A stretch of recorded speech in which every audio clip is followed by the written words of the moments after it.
Now the other 89% are here to see Thaddeus, and I think, oh, there he is. Fucking hell, he's got on the other side. Okay, will you guys start clapping for your friend, and we're going to bring him on.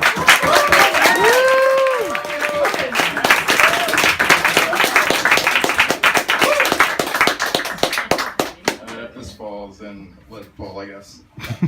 A quick programming note and then an apology.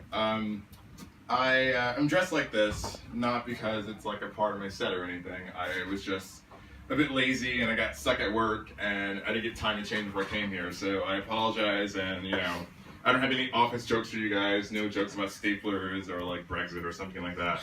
So if that's upsetting to you, ask this guy for a refund. So yeah, that's pretty much that.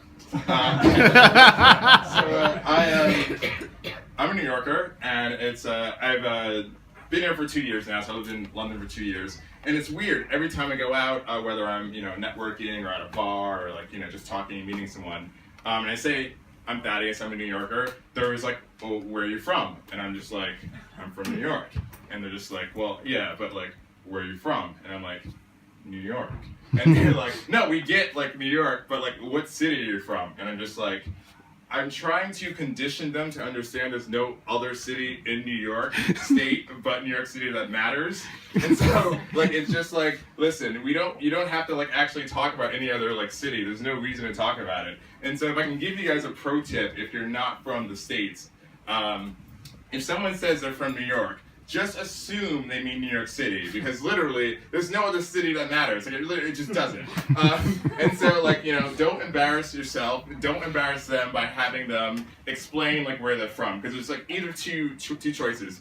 Either they mean New York City, or they're not from New York City and they don't want to be embarrassed. Because essentially what happens is when they say like, oh, I'm from Schenectady, you're like, where is that compared to New York City?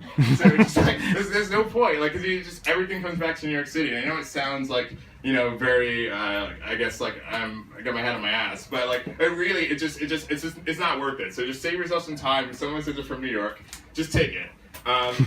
So I moved here about 2 years ago, and a couple weird things happened when I moved to London. One of the main things that happened was I said like, oh, I'm really excited to be in London. I love it here. Like, this is great. I spent 5 years of my life in New York trying to move here. Like, it took me so long to like convince my job to move me here. And then everyone's just like, why would you move to London? And I'm just like, am I crazy here? Like, because London's like, to me, like as an American, England has this like very high like appeal to Americans. We think, oh my God, everyone's so smart. There's accents. Oh my God, there's accents. We're gonna come here. We're gonna like be at a bar. We'll meet Prince Harry. It'll be great. So you come here and you've got this like beautiful idea of London or England or whatever, or Europe, I guess before Brexit. And then like it just like everyone's like, yeah, but like New York City's better, and you're like, what? It's not that New York City's bad. It's just that I grew up there, lived there all my life. There was no reason to like not try something new. And so like I moved here, and everyone looked at me like I was crazy. Like, why would you ever leave such a like great city? And I was just like, cause there's other things in the world. Anyway, so so once I moved here and I started settling in, like it's been 2 years. I haven't lost my accent yet, but I've assimilated in other ways. And one of the bigger ways that I've assimilated is I've become less confrontational. And if you've ever been to New York, or you ever know a New Yorker, New York Cityer, you essentially know that not that we're assholes, just that we're confrontational. If someone does something that aggrieves you, you'll tell them, like, you stepped on my shoe, fuck you. Like, it's you make it very clear. Whereas like here, there's like this sort of passive level of like I guess confrontation, where you guys will try everything in your power not to be confrontational, but it pisses you off so much every time you go up a level. And I enjoy watching it. I really do enjoy watching the social interaction of you getting more and more angry when you're on the train and someone's stepping in a shoe and you're not saying anything and your face gets red. But like, I don't understand when you're supposed to say like, hey, fucker, you're like, get out of your iPad, you're stepping on my shoes. Just saying, listen, the Northern Line's a really tight train. Just tell it, it's physics. Like, come on. So I have a quick story, an anecdote to like back this up, so I'm not just fucking making it up. I was when I moved here, I went shopping. I had to get stuff for my apartment. Or flat, sorry. I'm still assimilating. And so I went to IKEA, and there was the IKEA, whatever, on, near the airport, whatever. And so I went to IKEA, and of course, like any trip to IKEA, you buy way more than you need. And then you also don't have a car, so you have to drag all that shit home. And you're like, oh my god, tables 2 for 1, I'll buy 4. Dragging tables through the fucking parking lot. It's just it's stupid. And so I get all this stuff, and I'm walking back to the train station.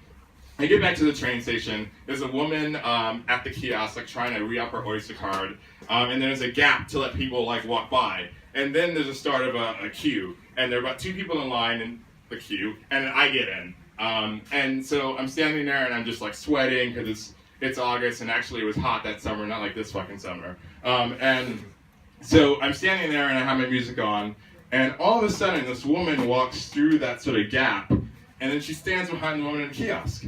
The woman in the kiosk sees her, she turns around, and then she just goes back to the kiosk pressing on her buttons. And I'm just hold up, wait a minute, this woman just cut the line. And I'm I don't want to be that loud American that immediately says it says something. So I'll give it a couple of seconds. Surely either the woman at the kiosk or the 2 people in front of me will take a step forward and say hey, this is actually a queue here.